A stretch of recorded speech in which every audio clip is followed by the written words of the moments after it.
Okay guys, we're going to start a project that we're only going to work on briefly. And the reason we're going to start it is, if my measurements work out correctly, I'm going to do a lot of the work on the plates and everything at work during lunchtime. Not here at home. So I will work on it probably for a week or two here, and then I'm just going to bring it to work and I'll work on it at my leisure. I mean, Rich is retiring soon, so it'll give me something to do at lunchtime. So this is the project. Okay. I'm not sure what year it is. I know both the tires are dated 1970, and they're the same exact tires. So I'm just going to make the assumption, I don't know if anybody could see right there, the 70 stamped in the center. That's how you knew the original Carlisle tires. See, with the little Indian head. And as you can see, they're just a tad past their prime. Maybe if I would have got them a week ago, they'd still be good. And same on the back one.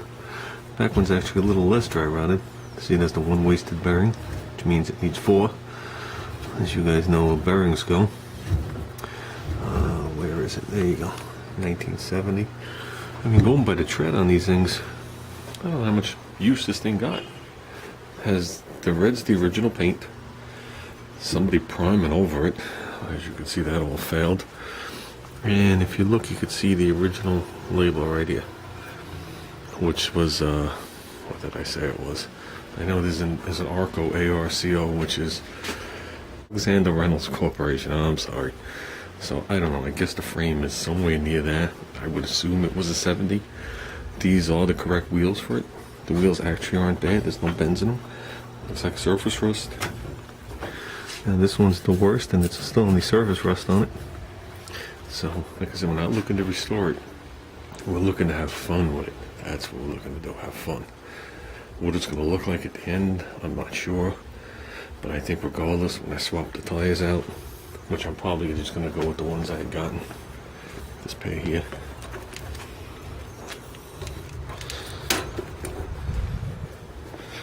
These Carlisles.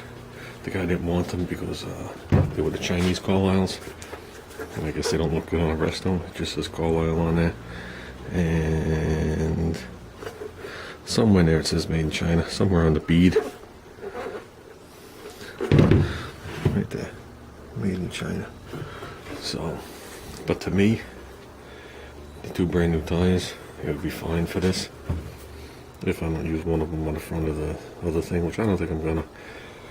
It's either that, or I'm going to put the front tire from the Cat on here, and then the original rear tire, the wide one, on here. Either way, it doesn't matter. Either way, it's getting fresh tires, something in stock. Everything on this thing is going to be mostly out of stock. I'm going to try and spend the least amount of money to build what I want to build. Okay? Now, this is what we're looking at. Okay? This is the 5-horse E85 mule motor. This is a 3.5 horse that I've had since I'm a kid. It's been on mini bikes, go-karts, and a snowblower. Okay? Still runs, at least until the gas went bad. It's got throttle. Still got the governor, the choke. This was the one I robbed the clutch out of to repair one of these. And I originally bought the new one for it. That's why I need the pieces from the old one that day. So, the cover is definitely from the 50s, like 58, 59. I had the BS stamped on them. I have the matching motor to this.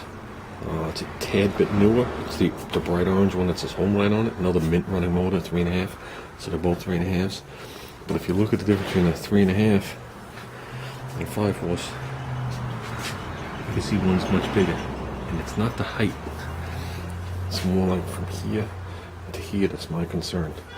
Because both of them fit in there. What room to spare. I mean, this one I got a good 2 inches above the plug. Obviously, this one I have more.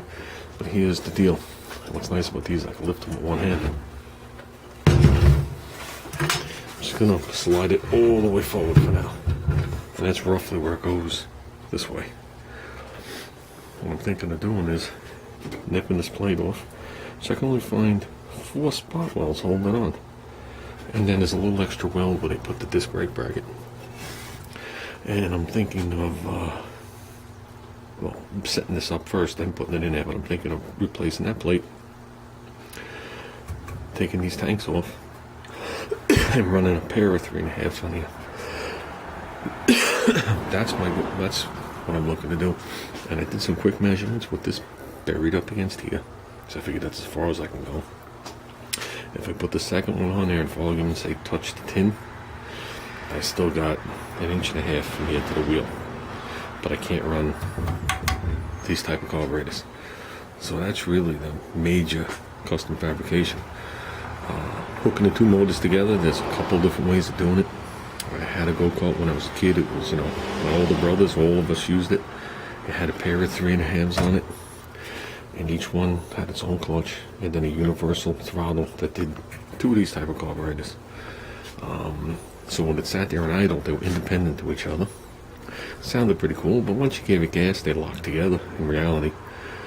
You could do it that way. I've seen people already take 2 motors and gear them together 1-to-1, and then use a single pull cord, and they phased them. So if this one would be for power, the other one would be on exhaust, and then vice versa. So it'd become a 2-cylinder engine. So you gear them together. You could run 1 clutch. You can gear them together, go to a jack shaft. There's all different ways to do it. You can run 2 clutches to a jack shaft. None of that's a problem. Just making up 2 mounts for 2 carburetors, or so like I said, this frame is much longer than my other one. My other one barely fits the 5 on it, but it would not fit 2 5s on here. You would have to really do some fabrication. You'd probably have to stretch the frame another inch, and that's not happening. So I think it would be pretty cool to this. Just gonna get a piece of this plate, and I'm gonna use these dimensions from here, and I'm gonna run it right up to the bulge of the tire, and then give myself a 1/2 inch, and I'm gonna work on it from there. So that's my worst case scenario. My goal is not to be near the tire, sitting this tire is the way or anything. And that's it. Try and keep the motors centered this way the best I can. That's what happens with these bad boys. You don't realize it. The motor's centered, or close to centered. It's off to the right a little. Then the weight of the flywheel gets it. These motors are at least a lot lighter. So, the motor looks so puny on that. So, that's what we're thinking of doing, guys. Like I said, this is just phase 1, talking it out. Okay, I figured I'd pull off the rear wheel and just slip a bearing in the other side, just so I can mock this thing up. I don't really care if they're the good ones or the bad ones. And this is what I had for a bearing. Okay, so I got one of the cheap junk Harbor Freight ones. We'll toss that in there. Obviously, we ordered the same bearings I ordered for the cat. They're only $10. So that's the downfall to the Harbor Freight wheels. You could use these Harbor Freight wheels. You just gotta swap out the bearings. Bearings are good for like 1 day, 1 ride. So we'll toss this in, toss it back on. Another 62 sprocket, guys, for speed. I don't need speed, but if we do a jack shift, I might gear it down. We'll see what happens. I'm just looking for fun. So let's see.